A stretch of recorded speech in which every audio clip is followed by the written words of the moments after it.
छोटी सी कहानी वहाँ से शुरू होती है जहाँ एक छोटा सा बच्चा आमिर अपनी अम्मी के साथ एक बाजार में गया।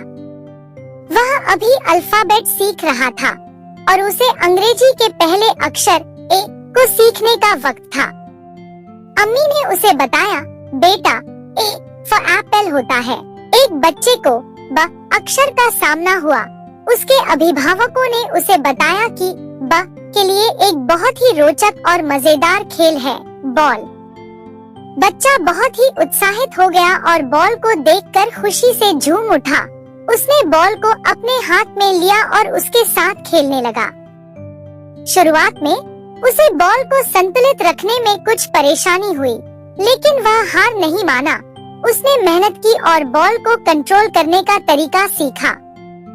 धीरे धीरे उसकी क्षमता बढ़ी और वह अब बॉल को अच्छे से खेलने लगा। उसने बॉल को गेंद देने और पास करने की कला सीखी। बच्चे ने अपनी मेहनत और लगन से बॉल को सीखा और उसके साथ खेलते हुए अपना आत्मविश्वास बढ़ाया। बॉल उसके लिए न केवल एक खेल ही था, बल्कि एक सीखने का साधन भी बन गया था। एक छोटा सा बिल्ला जिसका नाम था बिल्लू, वह बहुत ही खुशनुमा और खासकर दूसरे बिल्लों के साथ खेलने का शौकीन था।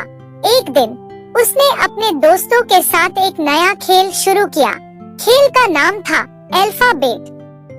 खेल के दौरान उसके दोस्तों ने उससे पूछा, बिल्लू तुम्हें सी का अर्थ पता है?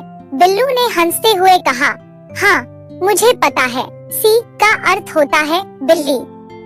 उसके दोस्तों ने उसे प्रशंसा की और खेल जारी रखा। उन्होंने दोबारा पूछा, बिल्लू सी का उपयोग कौन कौन से शब्दों में हो सकता है? बिल्लू ने जवाब दिया, बिल्ली, आप और अंगूरी का अर्थ हो सकता है सी का।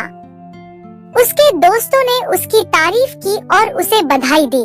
बिल्लू ने आत्मविश्वास बढ़ाया और खेल जारी रखा। उसने नए शब्द सीखे और मजे किए और उसके दोस्त भी उसके साथ मजे किए।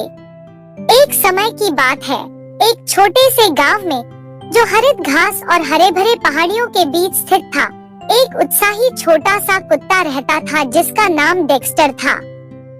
डेक्स्टर एक डाल्मेशियन था जिसके सफेद फर पर काले छाले थे।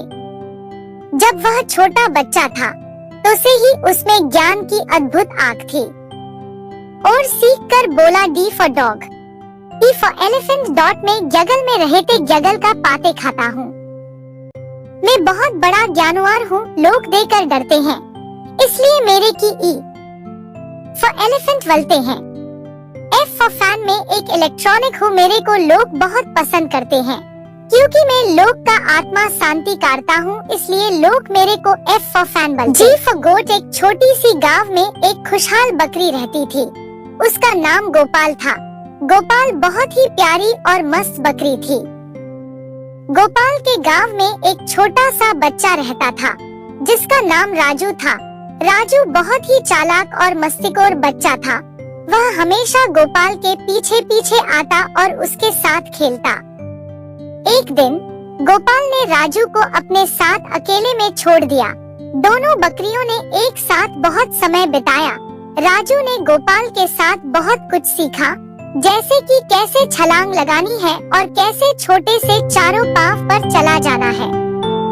गोपाल ने राजू को बताया, राजू, हम बकरियों के लिए ग होता है, गाय और गुलाब भी ग से शुरू होते हैं।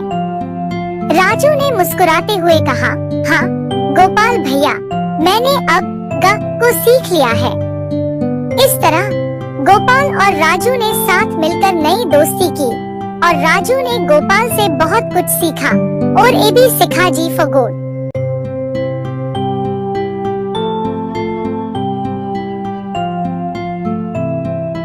एक बार की बात है, एक छोटे से गांव में एक लड़का था जिसका नाम हरी था।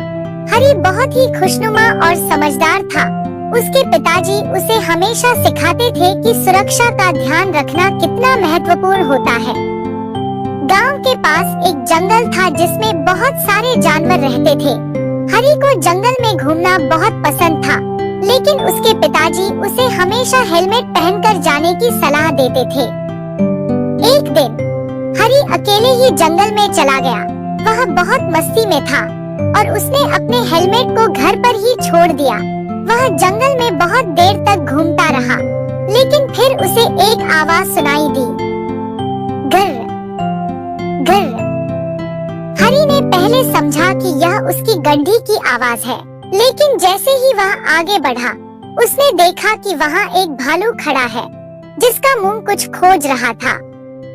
हरी को डर लगने लगा, लेकिन फिर उसने याद किया कि उसके पिताजी ने उसे हमेशा हेलमेट पहनने की सलाह दी थी। बिना देर किए वह निकलकर अपना हेलमेट पहन लिया। भालू ने उसकी ओर देखा, लेकिन कुछ नहीं किया। हरी ने धीरे से वहाँ से चला जाने की कोशिश की और भागते हुए अपने घर की ओर चला गया। वहाँ पहुंचकर उसने अपने पिताजी को सब कुछ बताया। उनके पिताजी ने उसे बधाई दी कि वह ने सुरक्षा का ध्यान रखा। इसके बाद से हरी ने हमेशा अपना हेलमेट पहनकर ही जंगल में घूमने का निर्णय लिया। उसने सीखा कि सुरक्षा हमेशा पहले आती है। यह थी हेलमेट की छोटी सी कहानी, जो हमें सिखाती है कि सुरक्षा का ध्यान रखना कितना महत्वपूर्ण होता है।